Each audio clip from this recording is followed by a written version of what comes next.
Saudi আরবের মক্কার মসজিদুল হারাম মুসলমানদের জন্য অন্যতম পবিত্র স্থান। কেননা শত শত বছর ধরে মহান আল্লাহর সন্তুষ্টির আশায় ওই মক্কায় উপস্থিত হন বিশ্বের লাখ লাখ মুসল্লি। হজরত মুহাম্মদ সাল্লাল্লাহু আলাইহি ওয়াসাল্লামের হাত ধরে শুরু হওয়া হজের এই যাত্রা মুসলিমদের হৃদয়ে পবিত্রতা এবং এক আবেগঘন মুহূর্তের জন্ম দেয়। আর সেই মক্কার গিলাফ পরিবর্তনও মুসলিমদের বিশেষভাবে আন্দোলিত করে।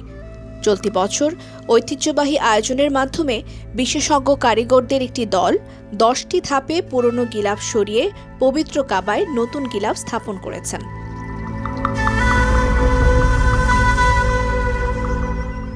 এই কিসওয়া বা গিলাফ পরিবর্তন শুধু একটি আনুষ্ঠানিক কাজ নয়, এটি মুসলমানদের হৃদয়ে কাবা শরীফের বিশেষ মর্যাদার প্রতিফলন হিসেবে গণ্য হয়।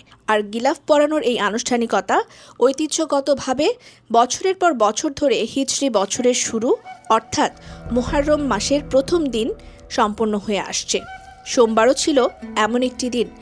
এদিন পুরাতন গিলাফ সরিয়ে নতুন গিলাফ পরানো হয়।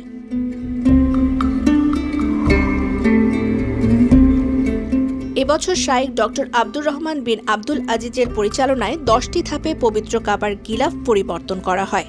নতুন কিসওয়া বা গিলাফ স্থাপনের সময় কাবার 4টি দিকের প্রতিটি অংশ আলাদাভাবে ওপরে তোলা হয়। এরপর তা পুরনো গিলাফের ওপর বিছিয়ে বেঁধে দেওয়া হয় এবং ধীরে ধীরে নামানো হয়। একই সঙ্গে নিচের দিক থেকে পুরনো গিলাফ সরিয়ে নতুন গিলাফ স্থাপন করা হয়। এরপর গিলাফের বিভিন্ন পাশ এবং কোণা ওপর থেকে নিচ পর্যন্ত সেলাই করে স্থায়ীভাবে সংযুক্ত করা হয়।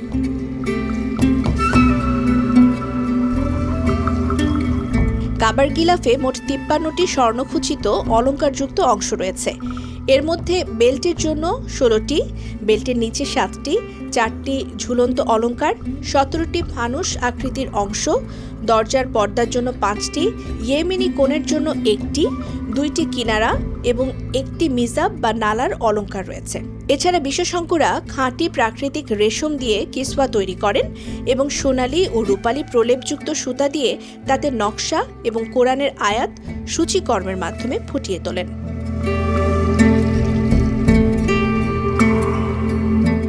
প্রতি বছর কাবা শরীফে যে নতুন গিলাফ বা কিসওয়া পরানো হয় তার ক্যালিগ্রাফি এবং নকশায় প্রায় 120 কেজি 24 ক্যারেটের খাঁটি সোনা এবং 100 কেজি রূপার সুতা ব্যবহার করা হয়।